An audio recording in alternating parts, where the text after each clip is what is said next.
And welcome to another edition of Krown Gridiron Nation on TSN. There is Mike in Toronto, Gord is in Vancouver, and I am back from parts unknown here on Football Island to bring you another edition of the 2-Minute Offense.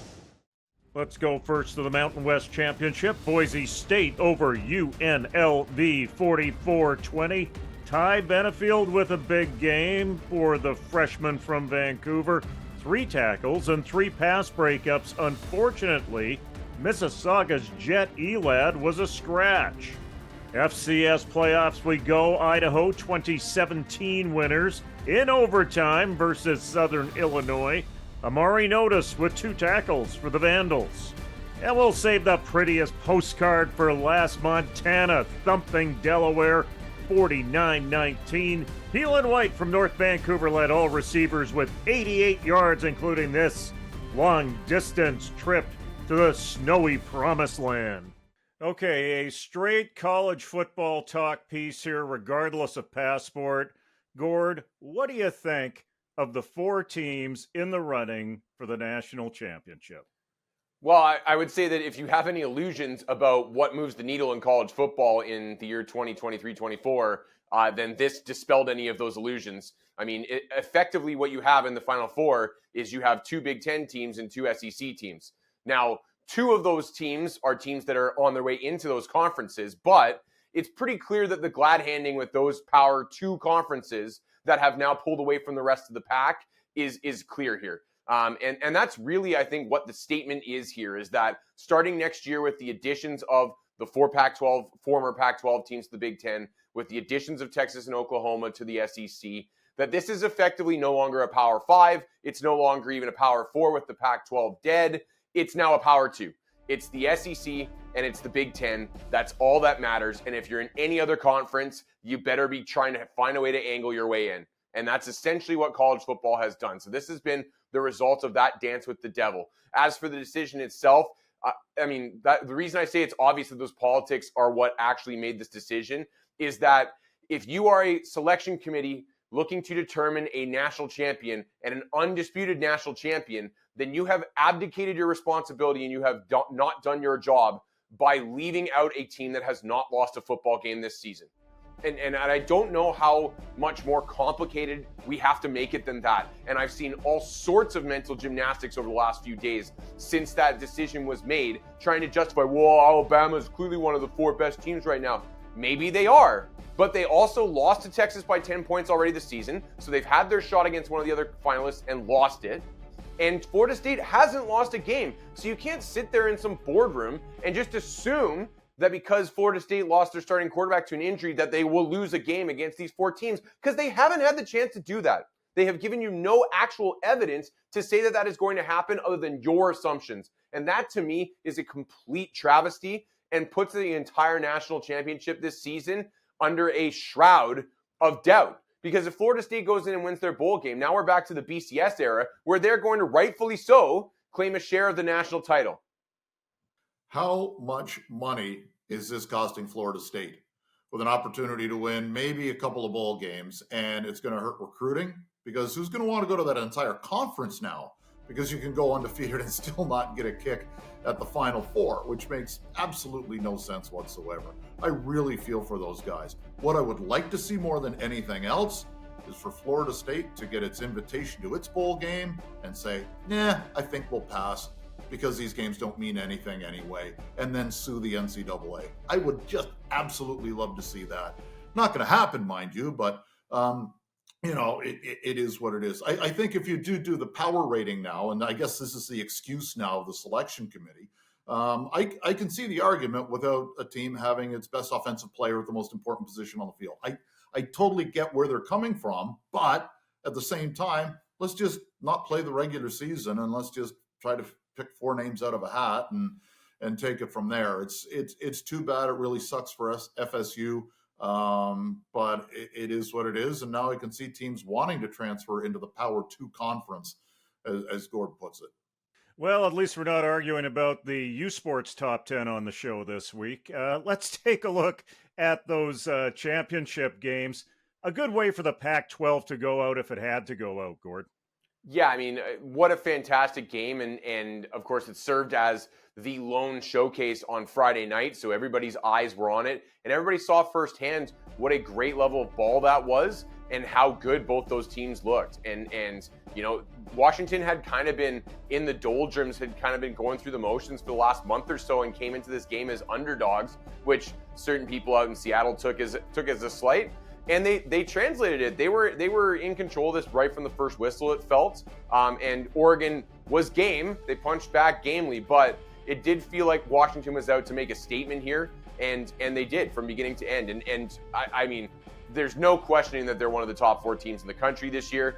I like their chances to even go through and take it all. I think I don't feel super passionate about this, but there is a legitimate argument that they probably should have been the number 1 overall seed instead of Michigan in these seedings. So a great finish for Washington to silence that last shred of doubters that said things like they've been bad for the last month, that said things like they only beat Oregon because of a missed field goal at home. Well, now they beat them on a neutral site with more than a missed field goal being the difference. So I think they silenced any doubters and locked their rightful place in the playoff. I'll deal with the SEC then, and I don't know what was more entertaining, the game itself or the begging from both teams after the game was over to make sure that they got a shot in the Final Four. That was entertaining. But, for all of the faults and the question marks about what happened and really has clouded what was a decent season this year, I give Alabama full marks because Georgia came back. Like, Georgia kept in the ball game, makes it a 1-score game late, and then Alabama goes down the field, 9 plays, 75 yards, gets the touchdown, goes through the front door into the Final Four. Now, whether you think they should be there is another argument altogether, but man, they did it the right way. On the other hand, if regular season games mean nothing to the selection committee, apparently neither do championship games, because everybody's raving about Michigan. Michigan's defense was awesome in that game. 26-0. You just look at the score and you go, oh, Michigan dominated that game. They had the ball for 38 minutes in that game or whatever they did. Their offense was terrible. Full stop. Listen to these numbers. They had 147 yards passing, 66 yards rushing. They were 3 of 15 on third down. Their 2 touchdown drives were 5 yards and 6 yards after a punt return and an interception return. Their defense was outstanding. They were great. They forced the 3 turnovers. They forced the 0. Iowa couldn't move the ball all day. But you talk about teams that are overrated. There's no way Michigan is the best team in the country. We were all hyped up from a Canadian angle to see Mississauga's Jet Elad go up against Ty Benefield from Vancouver in the Mountain West final when it came to UNLV versus Boise State. We didn't get that, Mike. Yeah, Elad he didn't start, but he didn't dress. And, that was a bit of a surprise heading into that game. Benefield did what he had to do, right? He was really good in coverage. He was on support. He had 3 tackles. He had 3 knockdowns. He was all over the field, and gets the championship with the conference championship with Boise State. And this caps off a really good freshman year for him. He was just dynamite this year. And I know we're going to do the Cornish. If we had a Rookie of the Year award, he may just walk away with that one. Yeah, I mean, I'm not going to say that not dressing their Canadian was the reason UNLV got upset, but I'm not going to not say that either. They were the favorites going into this. And on the flip side, what an interesting story Boise State has been. They've kind of flipped the script. Let's not forget, it was just 3 weeks ago that they fired their head coach. And man, I mean, I might have to shift my fandom to that program because the standard of winning that program expects is one of the highest in the country. And people who don't pay close attention to the West region, and because they're in a mid-major, may not watch them that closely. But Boise State has as good of a winning tradition as any program in the country right now. And I find it really fascinating that they decided, despite not being out of the conference title race, that their coach needed to go and then pulled it together and won the conference title anyway. The interim coach, they've just upgraded to full-time head coach moving forward. I mean, the ball just keeps on rolling for Boise State. Impressive showing from this program. Gord, briefly, we do have a team in the playoffs still, in the FCS playoffs. They're the Montana Grizzlies, and they're led by a key receiver that would be Keelan White out of North Vancouver. They took out Delaware, who is off to a higher level next year to play in Conference USA. He did it in the snow, had a great game, led all receivers. Yeah, and a 55-yard house call that really took the roof off the place. And man, I made this comment during that game while it was going on, but because the night games in FBS that were going on at the same time were pretty bad, I thought the atmosphere in Billings for that game was even better than the ones that we saw for the two conference championship games with big-time schools in them. So that was everything you could want at a late season college football. I wish I could have been there. It looked fantastic in Billings for that one. And so the Grizzlies move on to another home game this upcoming week. I believe they play Furman this upcoming week. And if they get through to that, then they're on to the semis against the winner of Albany, Idaho. So I should point out, by the way, Amari Notice is stepping on the field a little bit for Idaho, not putting up big-time counting stats, but we do technically have some CanCon on the Idaho Vandals team. That is another fun team at that level that won a really fun game in their game last weekend as well. It is the countdown to the Cornish Trophy coming up next. Welcome back, everyone. I didn't get to say StateSide 5 in the first segment because we are going to talk about the potential 5 finalists for the Cornish Trophy this time around. And on this show next week, we will present the Cornish Trophy to the winner of the top Canadian player in the NCAA. Kind of a mixed blessing with our 3 leaders because with each of them, the teams around them either underachieved or they just didn't play all that well within their conferences. Let's start on the defensive side with Jeffrey Cantonarcu. 72 tackles this year. He had an interception. He had 2 fumble recoveries. He's got a great stat line, Gord, but he was also the center of a defense that ranked 110th in the NCAA in Division I. Yeah, but I think there's space to identify good players on bad overall units, and I thought that's what Cantonarcu was.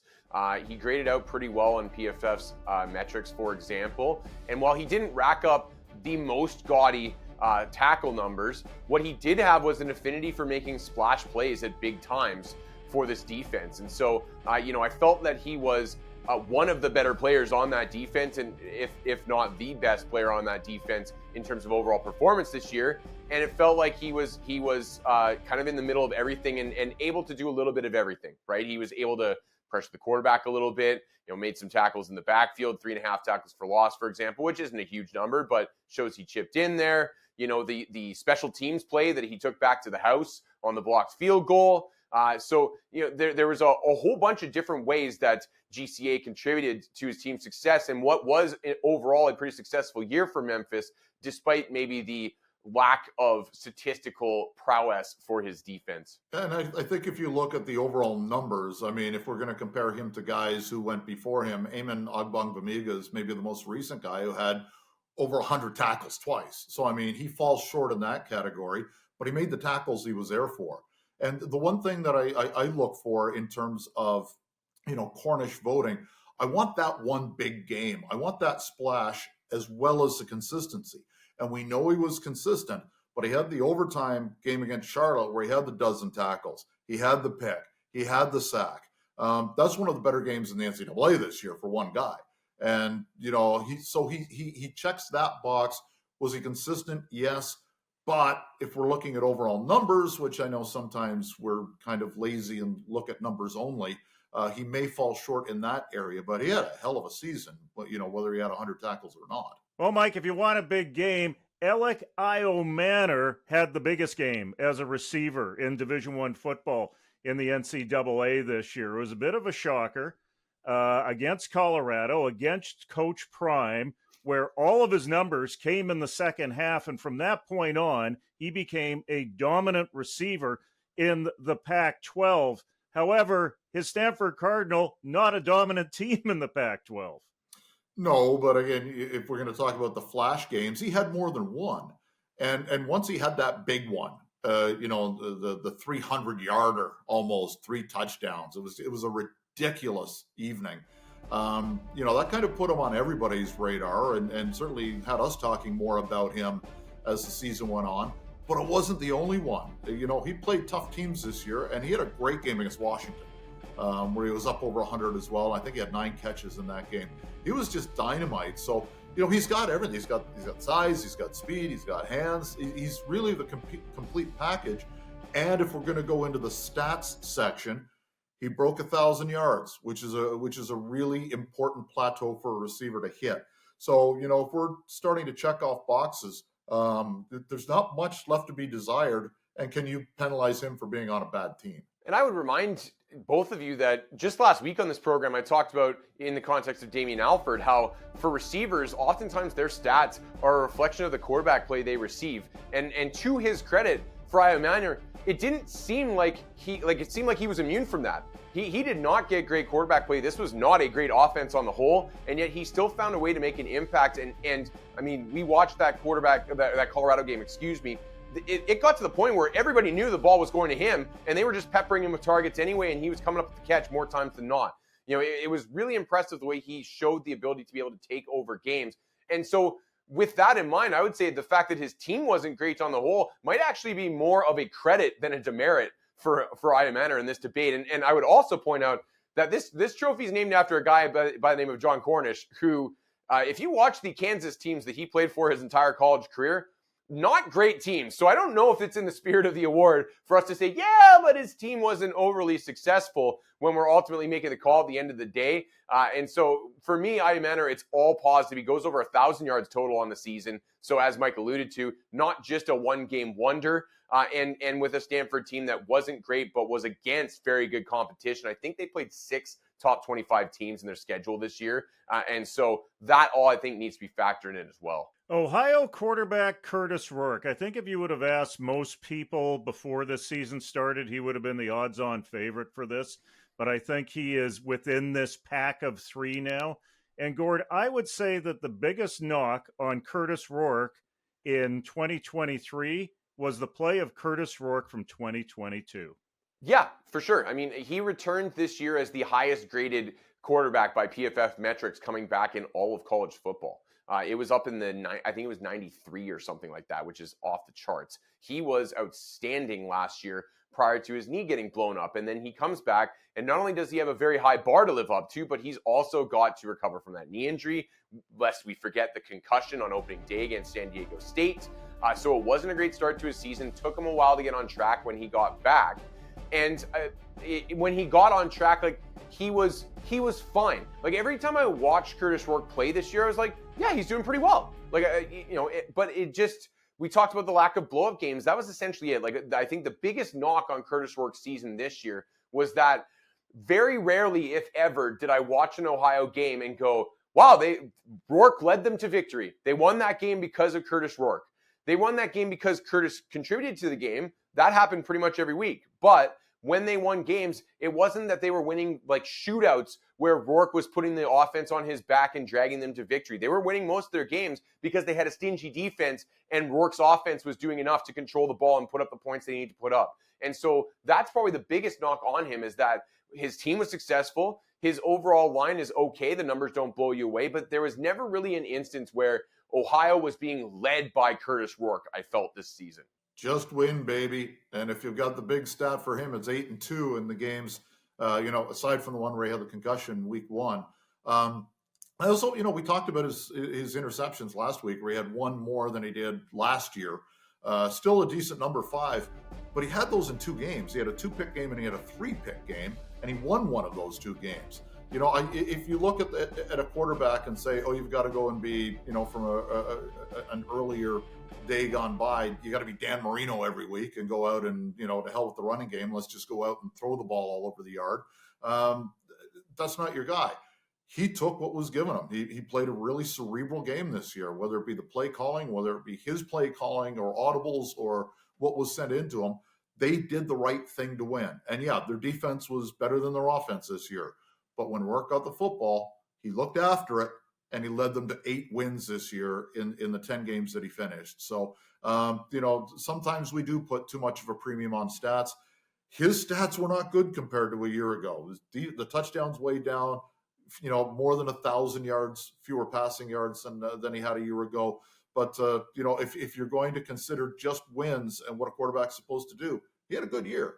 Well, here's another metric for you. Let's take a look at this board, the StateSide Five board. And when you look at the StateSide Five, and if you give points out, 5, 4, 3, 2, 1, Curtis Rourke is number one in that category. He's been consistent.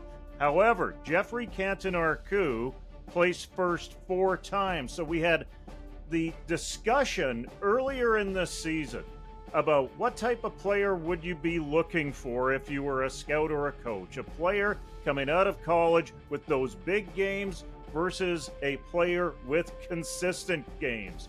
What does this say about these 3 guys, and especially those 2 guys, Canton-Arcou and Rourke, when you compare them in this apples and oranges comparison, Mike? No, they're both really good. How about that? And they were consistent because they were getting on the board quite often. And let's not get lost in this. We're not talking about the best pro prospect and who's a better flash player and who's got the most upside. Let's take a look at this, and let's not do what the bowl selection committee did. Let's take a look at the regular season and what they accomplished. And both accomplished a lot. Are these two the 2 favorites, or is it Io Menor? Like, who are the guys?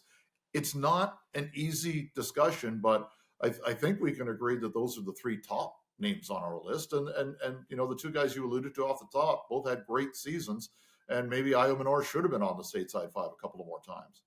Yeah, I mean, I think all that does is illustrate that those guys were factors from beginning to end this season, whereas, as we kind of alluded to before, Io Menor kind of burst on the scene midway through the season and then really picked up steam from there. But prior to that Colorado game, I don't believe that Io Menor had been on the StateSide Five at all. So that kind of hurts him when we're tallying up that kind of aggregate point total for the StateSide Five. I think he's very much in the conversation with Rourke and GCA. And at this point in time, he might even be my own personal front runner. Like I do think that it's a very close 3-horse race, but I agree with you, Mike, that there's a pretty significant gap for me between them and the rest of the field at this point. Okay, let's talk about the rest of the field. What have you got for the rest of the field? You saw some of the names up on that board. Maybe there's a name that's off that board, actually, that you like. I'll throw this to Gord first. Well, I mean, I think we can talk about the golden age of the Canadian tight end, and we can talk about 2 guys that are hovering around in that next tier of contenders for me, and that's Tanner McLaughlin at Arizona and Theo Johnson over at Penn State. The 2 of them slightly different in terms of the way they found their success this year, in that Tanner McLaughlin was steady Eddie throughout the year. Finishes with, I think it was actually 500 yards even on the season. And it felt like that was split into even 50-50 chunks every single week out for the Arizona Wildcats. He's a guy that also, I think, benefits from the fact that his team was pretty good this year and better than people thought. And so there were more eyes paying attention to that team than otherwise might have been to watch him do his thing. And anecdotally, watching them play those games, he was always the outlet valve when they needed the chains turned over that it felt like they looked at. He was the quarterback safety blanket, and that's a viable role in that offense. Theo, on the other hand, he was a guy that Penn State used in a bunch of different ways, and if you look at his stat line, it was much more the blow-up days with very quiet days mixed in there, and what that reflected was that Penn State was essentially rolling 2 tight ends on and off the field at all times, Theo being one of them. So, some weeks it was his week to get the big high-value touches in the red zone in particular. Some weeks it wasn't his week. And so you look at his stat line, there's a lot more highs and lows to it. But the highs for Theo Johnson are still very, very tantalizing. And so I'm hopeful that next year he can even take another step and be more of a consistent offensive producer for this Penn State program. He's a guy that going into next season, I think, has as high of a ceiling as any Canadian that should still be in the NCAA for next fall. Yeah, no question about that. If you're going to lean with those 2, I thought McLaughlin was just fantastic because of his consistency. And, if you were taking bets on this guy, he would have been frustrating. What's the over-under on catches? 4, and you can't pick 4. Is he going to have 3? Is he going to have 5? Because he's probably going to have 4. And the same thing, if you had an over-under of 55 yards, it would drive you crazy every week because he'd either have 50 or 60. He was really consistent. And I don't mean that, as a knock with the 4 to 5 catches or 60 yards or so, because he is who he is. And, maybe next year you use him a little bit more downfield where he's not just, Charlie check down, and you start using him in the red zone a little bit more as a target when you get inside the 10-yard line, inside the 5, because physically it's a good matchup whether it's a DB, whether it's a linebacker. We talked about, our favorite kid up in Syracuse who didn't get used enough. Maybe they start using McLaughlin a little bit more down in Arizona next year. When we come back after the break, we will tell you who the 5 nominees are for the Cornish Trophy. Stick around. Welcome back to Gridiron Nation on TSN. So who would be the 5 nominees in the Cornish Trophy run? We will tell you in our StateSide 5. It was a solid and consistent campaign for graduate quarterback Curtis Rourke of Oakville, Ontario, at the head of the Ohio offense. A 9-3 record through the season. First in StateSide 5 points, 2,200 yards passing, 11 TDs, and only 5 INTs. A quality year for Curtis Rourke. He was the total package. He was the Swiss Army knife in the center of the Memphis defense. Jeffrey Canton-Arcou at linebacker out of Lévis, Quebec. 72 tackles, half of them solos, 1 sack, 2 forced fumbles, a fumble recovery, an INT, and a blocked field goal that was scooped and scored. This kid could do everything.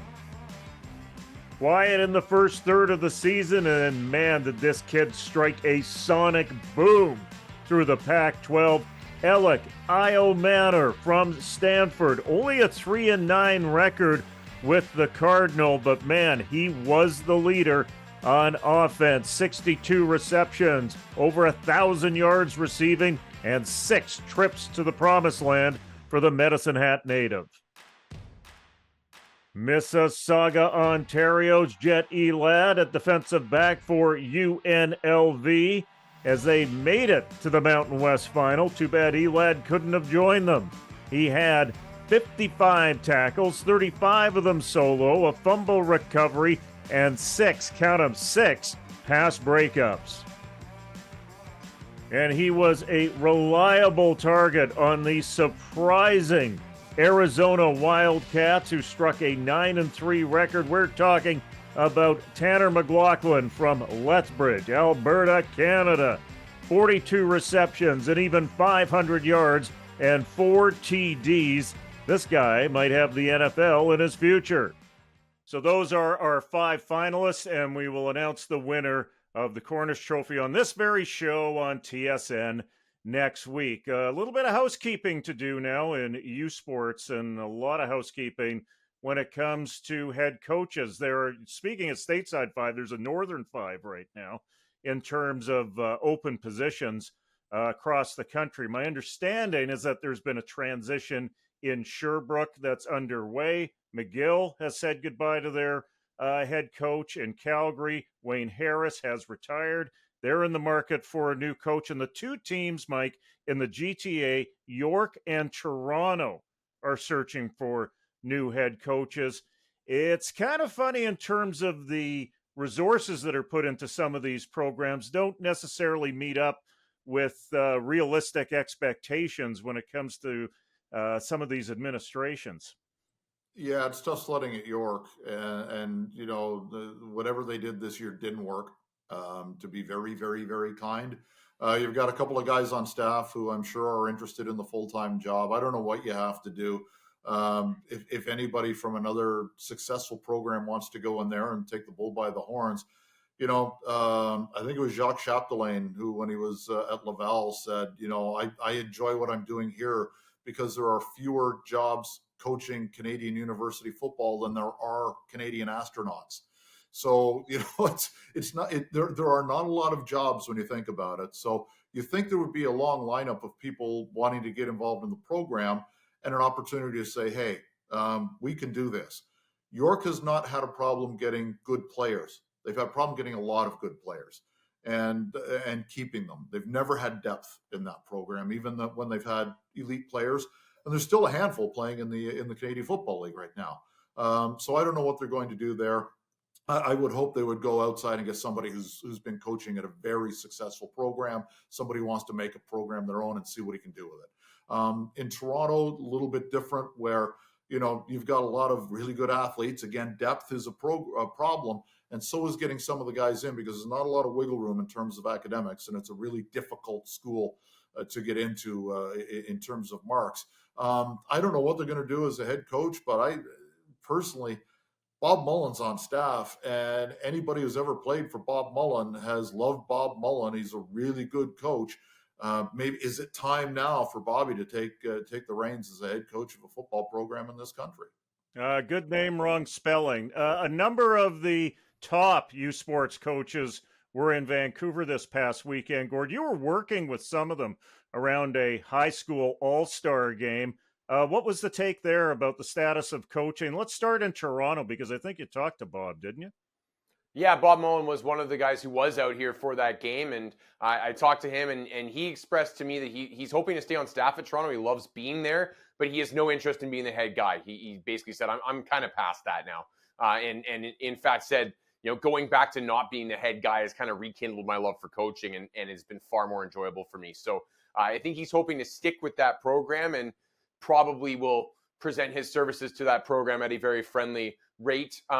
But he's not going to be in the mix for that head coaching job. Nathaniel Griffith, one of the co-head coaches for York, was also out for that game. He has interviewed for that job. And Matt Barry, the longtime defensive coordinator for Calgary, was also a big part of that game. And he has also interviewed for that job. So he told me that he understands that Calgary will be making that decision pretty quickly in the next week or two. It sounds like the time frame for York will be a little bit longer than that. And I haven't heard anything from the institution of Toronto, so I don't have any further scoop on that. But certainly some interesting names in the mix. I think it would not surprise me in the slightest if Barry does get that job at Calgary. He's been a longtime staffer there and has done a very good job there for a number of years under a couple different head coaches. So I think that is the type of program that would probably like some continuity. They didn't have a great year this past fall, but that has been a successful program. It's not really in the same bucket as York and Toronto. So that would probably be likely to be the hire, in my opinion, is for them to stay in-house and promote Matt Barry. But for the other two, I haven't heard any other names out there that have interviewed with them other than the one guy that I talked to. So, well, Calgary finished strong, and so will we. Games of the week coming up next. Welcome back. Final segment, everyone. You know what that means. It's Games of the Week. What do you got for me, Gord? Well, we alluded to it earlier on in the program, but I'm going to go back to the FCS playoffs and back to our bandwagon FCS playoff team, the Montana Grizzlies. Number 2 overall seed in the country. They blew away Delaware last weekend, and they are back at home this weekend. One of the great things I should point out about the FCS playoffs, it is hosted on campus all the way through to the national title game in Frisco, Texas. So Montana could theoretically be hosting all the way through until that national title game as the 2 overall seed. And their home stadium in Billings, Montana was rocking this past weekend. So here's hoping that maybe we get a little more snow. We'll almost certainly get another full house for them as they host Furman, as I mentioned. And Keelan White continues to really come on strong as he has down the stretch for them. A great game this past weekend, including a long house call, a big explosive playmaker who seems to be kind of coming into his own this last couple of months for the Grizzlies. So that's what I'm looking out for there. I'll go with Army-Navy then. It's a big spectacle, and our benefactor, Mr. Dubé, is a big fan of this game. This is his favorite college game of the season. But when I think Army-Navy, I don't think about the game itself because usually it's pretty pedestrian. There's a whole lot of running involved. I think about the spectacle. And this is huge. I mean, forever it was in Philly at RFK Stadium, and then it was the Veterans Stadium, and then the Link. But this year it's in Foxborough. And I like the fact that they're moving it around a little bit. They have for the last decade or so, where it's not always in Philadelphia, and you get to expose other fans to this great event that is Army-Navy. And I don't know if you guys have seen the uniforms that they're going to be using for this. They are sweet. Army's really going all out with gold helmets and kind of a tan look to represent one of the factions of Army. This is going to be not only a spectacle, but these uniforms are going to be a lot sweeter than some of the uniforms we've seen from these teams over the years. For everyone on Krown Gridiron Nation, this is Jim Mullen saying there's no game to get out to, but let's get ready to see who wins the Cornish Trophy next week.